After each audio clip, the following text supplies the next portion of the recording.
Palm Sunday is something like flying over Holy Week in an airplane.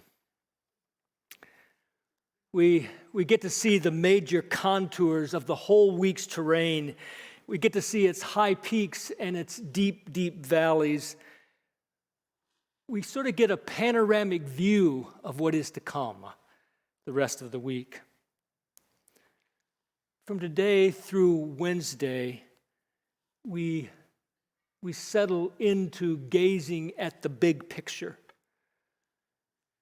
We settle into gazing at the big picture with a quiet, sober, pensive anticipation.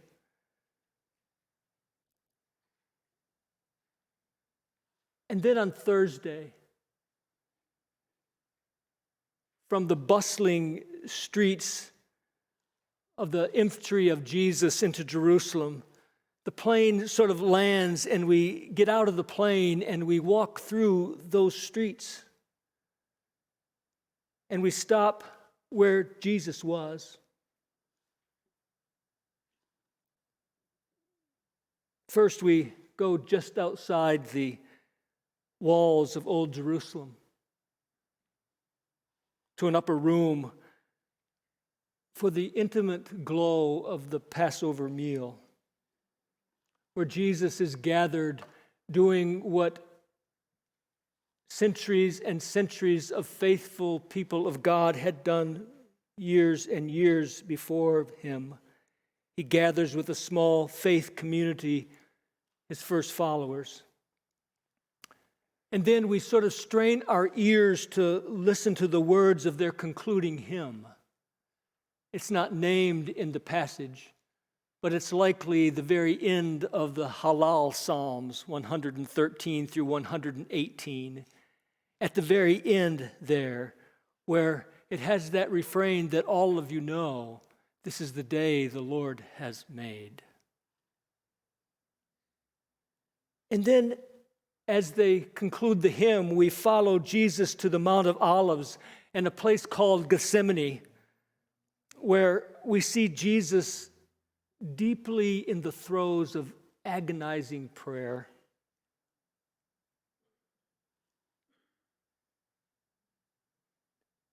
And as the long night wears on, we shrink into the background as we see Jesus arrested.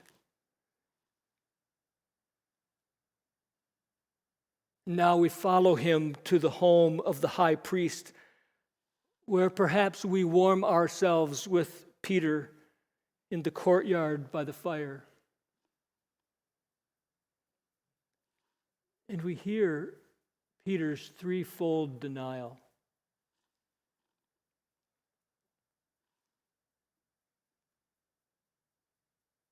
And then as morning breaks, we follow the chief priests and the elders as they bind Jesus and lead him now to the western part of the upper city, to a compound that was built by Herod, and lead him to an impromptu trial before Pilate, the governor of Judea.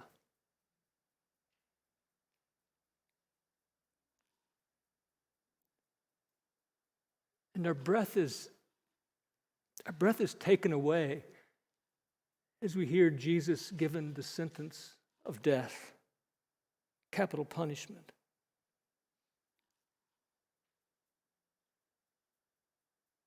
And led out to the place of the skull, where he's nailed to crossbars made of sturdy tree limbs, an ancient instrument of torture and slow death.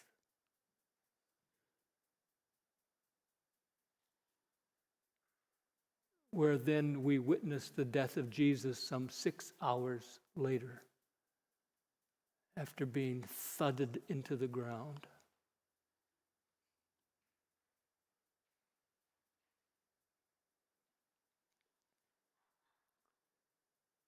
And finally, we follow Joseph of Arimathea as he receives permission from Pilate to to entomb the lifeless body of Jesus. And we wait all night and watch on Saturday morning as a guard of soldiers is sent to secure the tomb and to stand watch.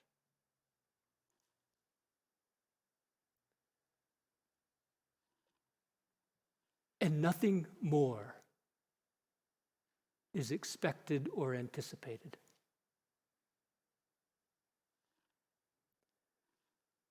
We've flown over and we've seen it all. We've seen as far as one can see. Our panoramic view goes no further. For to see the impossible, well, is impossible.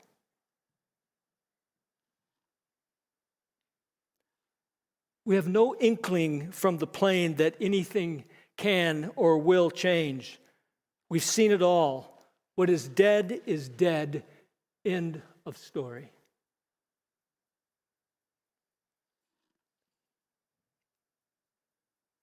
This Holy Week is a week to think about the big picture. It's a week to see honestly. It's a week to stop our scurry of holiday preparations. It's a week to reflect on life as it is, if this is all there is.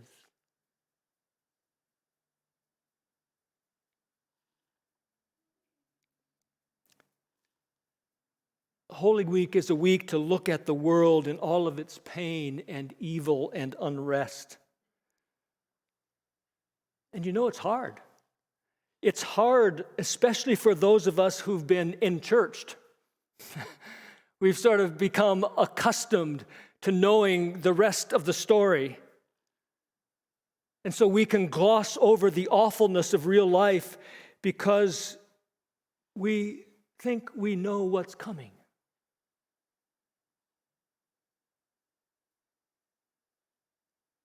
But stop. Don't go too quickly. Because this is the week, the 1 week of the year that refuses to allow our impulsive push into the enraptured joys of Easter to come too soon. Precisely because that's where most of the world lives.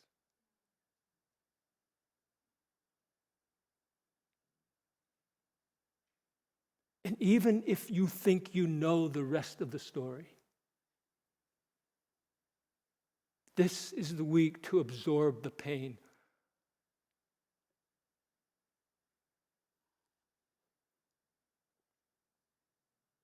It's the week to absorb the pain of the world.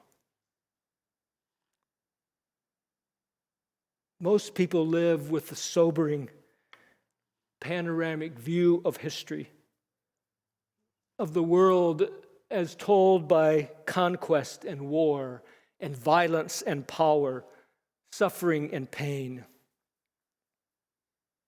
Totalitarian forces versus powerlessness and oppression. And so in today's long reading, I'm particularly struck with two sobering phrases.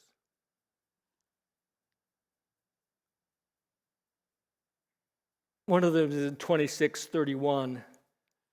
Then Jesus said to them, "You will all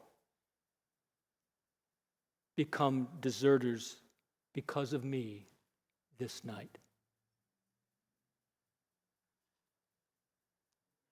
And then the last clause of that chapter in 26:56, then all the disciples deserted him. All the disciples deserted him and fled. You see, it wasn't just the fickle Palm Sunday crowd at the triumphal entry. It wasn't just Judas. It was everyone to a person.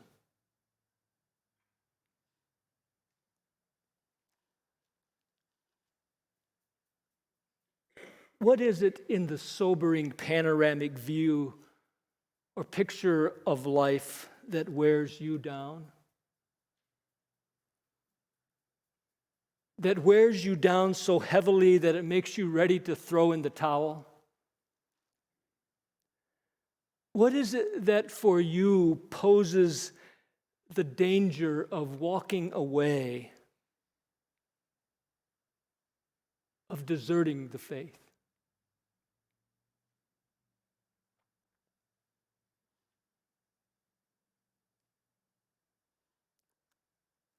If we are honest, for some of us, it may be the waves of personal and family tragedy. And I look across this room and imagine the people who are watching and worshiping online, and I know some of the stories. There is indeed personal and family tragedy.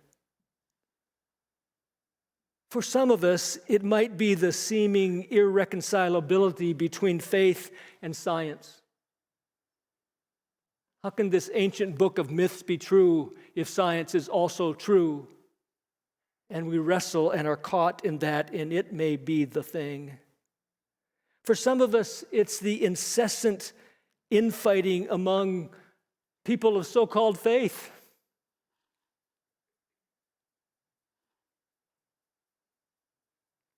For some of us, it might be the judgmental posture of our childhood religious upbringing.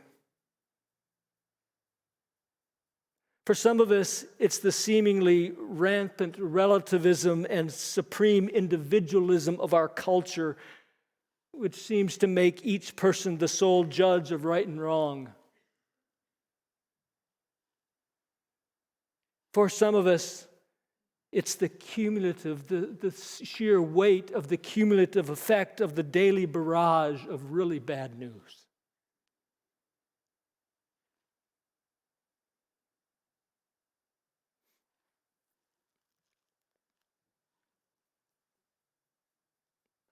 The crisis in the Horn of Africa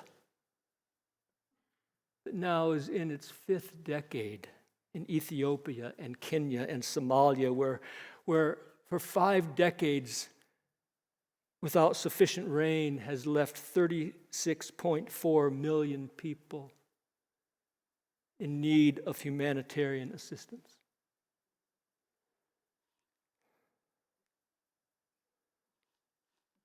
Or perhaps it's the ongoing violence and insecurity in the same continent in the Sahel region, where 34.8 million people in Burkina Faso and Cameroon and Chad and Mali and Niger and Nigeria suffer insufficient resources.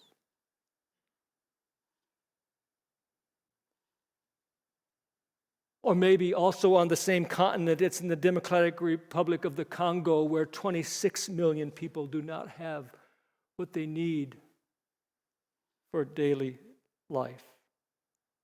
Or Afghanistan, 24.1 million, or Yemen, 21.6 million, or Pakistan, where floods and high temperatures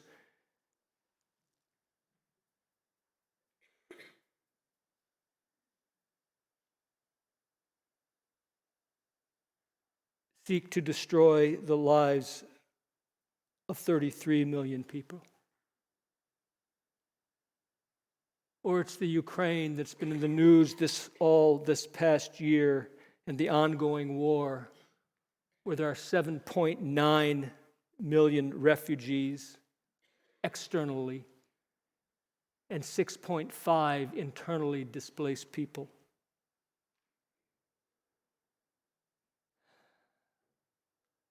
Or there's Syria,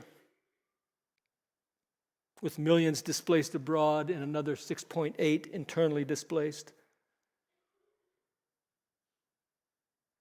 And there's yet another shooting at a Christian school now in Nashville, where 6 victims plus the shooter lost their lives, with its particularly complex story of tragic loss and pain, children and the families of the victims, and for the pain in the shooter's own life.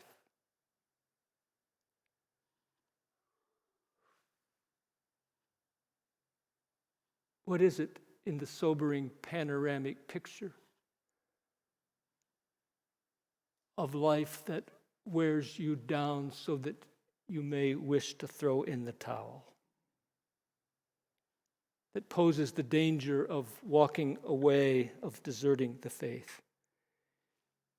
You see, Holy Week is about teetering on the edge of desertion.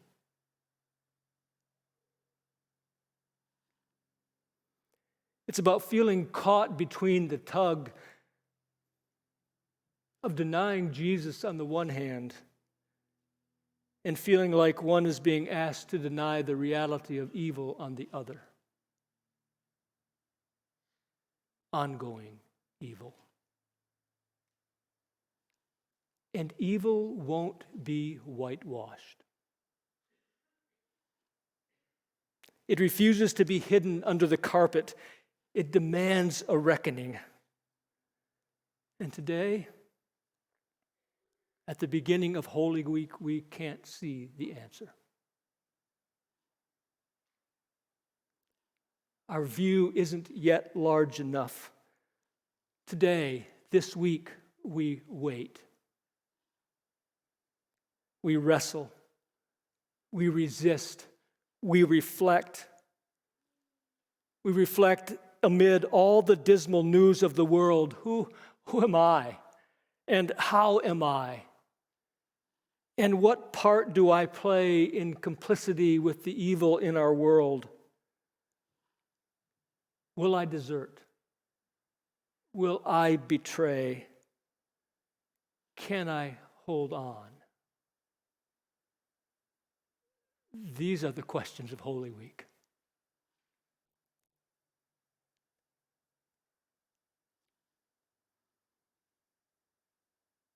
I know, dear friends, it's too sobering. And yet, this is the call of Holy Week,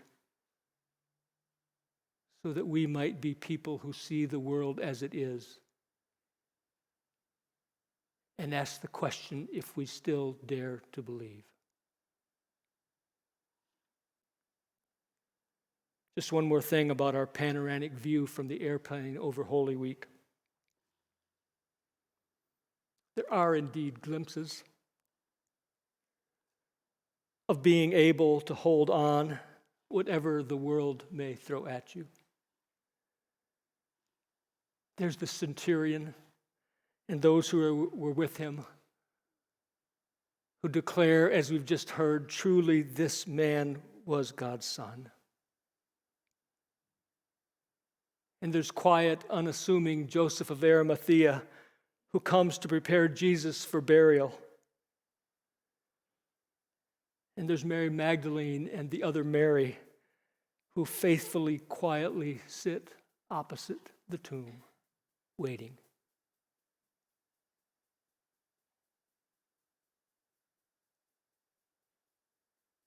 What might it mean for us to be those people on behalf of most people in our world?